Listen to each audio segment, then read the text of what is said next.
Les loups ressortent des bois. Ils ont compris que l'homme femelle était seul, qu'elle ne portait pas ces longs tubes qui sentent la mort brûlante. Ils reviennent, plus énervés que jamais, mais beaucoup plus prudents.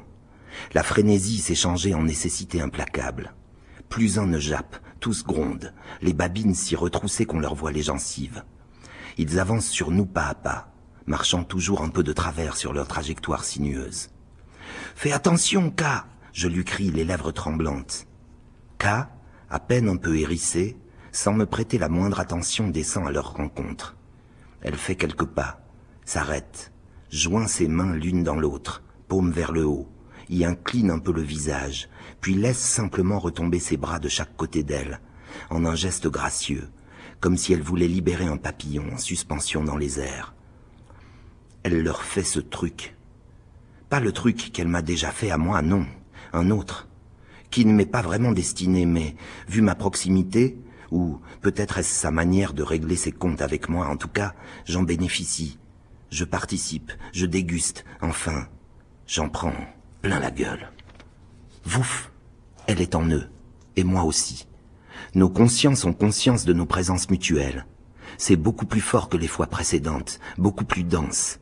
Plus qu'un effleurement, un partage, un échange. Pas le moindre animalcule ne fait interférence. Nous sommes seuls, 7 loups, K et moi. K resserre encore. Je suis les loups. Je sens leur effarement à ma présence. Je suis leurs poils, leurs crocs, leurs muscles, leur chair. Je sens les différences de leurs intelligences, la fougueuse avidité des jeunes, la férocité maternelle des louves, la méfiance et la circonspection du dominant. Pour tous, même s'ils l'ont déjà rencontré de loin, c'est la première confrontation avec l'homme. Le grand loup est le plus féroce et le plus prudent. Il n'apprécie pas du tout cette intrusion dans sa tête. Je sens, à travers son instinct, la façon dont il est totalement dévolu à l'instant. Pas de préméditation, pas de prévision, juste la faim et l'odeur du sang, l'urgence de l'instinct de chasse, de l'instinct de mort. Pourtant, tous s'immobilisent, grondant un mélange de peur et de rage. K ressent, plus fort encore, et nous le reverse en cataracte. Elle nous démonte, nous pénètre. Je suis dans les vaisseaux sanguins en crue qui irriguent nos tissus, les enzymes déchaînées qui affolent nos estomacs vides. Je suis dans les hormones d'adrénaline, les neurones survoltés, les globules, les cellules. Et K insiste encore, plonge encore plus profond, vertigineusement. Je suis dans les mitochondries. Comme les marées des océans, je sens les flux infinitésimaux qu'agitent les battements de leurs cils. Je suis glucide, acide aminé, sel, protéines, perçois les liaisons synaptiques comme des éclairs un jour d'orage. Je suis carbone, oxygène, azote, hydrogène, fer, calcium, molécules, particules. Je quitte la matière, je ne suis plus qu'énergie. Ailleurs, sur la pente d'une moraine, une femme proto-humaine se dresse entre 7 loups pétrifiés et un sapiens en piteux état de délabrement physique et mental. Debout, le torse bien droit, les jambes un peu fléchies, elle tend ses bras écartés de chaque côté d'elle, mains grandes ouvertes à hauteur de ses hanches, ses longs doigts tendus comme pour mieux sentir entre leurs interstices la densité de l'air. Elle tend chacun de ses muscles. D'un mouvement très lent, tout embrasse, tout étreint, tout rassemble. La force qui sous-tend sa lenteur est telle que quand ses mains se joignent, la réalité de ma conscience s'estompe. Je ne suis plus qu'un réceptacle. Je n'entends plus, je ne vois plus, je ne suis plus que foisonnement d'énergie. Je suis les énergies qui assurent la cohésion de mes propres particules. Je sens se prolonger à travers moi les vibrations de la Terre et des rayons cosmiques, des pierres, de l'eau, de l'air et des arbres. Je ne suis plus qu'entrelacs de multitudes de rayons, de filaments lumineux et tangibles qui relient tout à tout, tissent des réseaux bien plus vastes que l'infini, aux trames si serrées que des milliards d'années ne sauraient en compter les mailles. Je perçois le plus infime mouvement de chaque filament, sa propagation instantanée jusqu'au fin fond des univers, et l'incidence de chaque tension sur toute la géométrie du réseau. De leur entrecroisement naissent des formes géométriques évanescentes, qui s'assemblent et se désagrègent. Peut-être que ce sont elles qui formulent ma conscience. Les formes sont partout, dans tout, sont tout.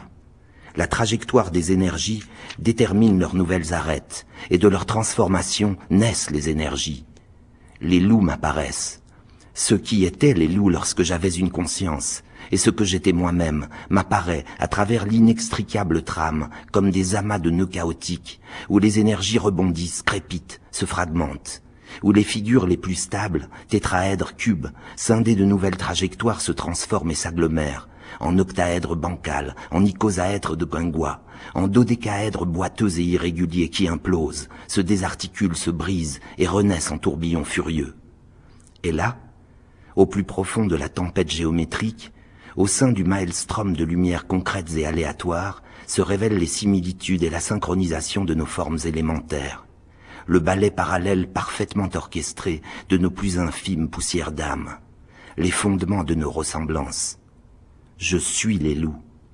Je suis, loup mouillé n'a qu'un œil, et sans plus savoir de quoi est fait le monde, je comprends pourquoi Tekik Standing Crow, le chaman, m'a donné mon nom.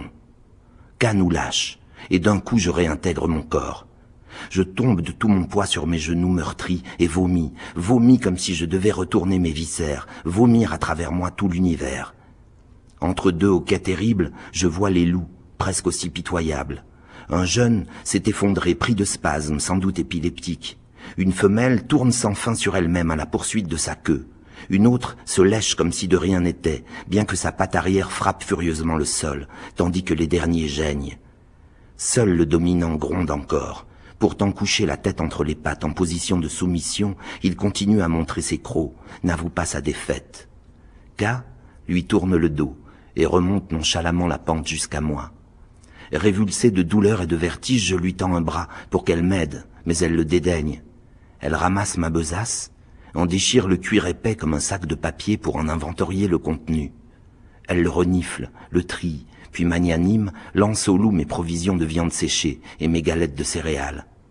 Et alors que je me convulse dans mes affres, que les plus vaillants de la horde se disputent le banquet, Ka s'accroupit sur le rocher, et sans même un regard apitoyé et sans m'en proposer, elle mange tranquillement le reste de mes fruits secs. Moi, perclus de mal-être, j'essaye en vain de tomber dans les pommes. Quand je suis enfin vide de tout contenu, trop faible même pour geindre, Ka me ramasse, me jette sur son épaule comme un sac de farine, les pieds devant, la tête rebondissant sur ses fesses dodues. Elle se relève, descend calmement la moraine et passe entre les loups, qui s'écartent, muets.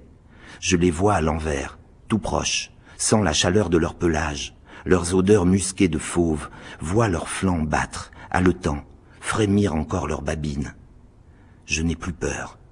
J'ai fait avec eux ce voyage dont jamais je ne serai complètement revenu.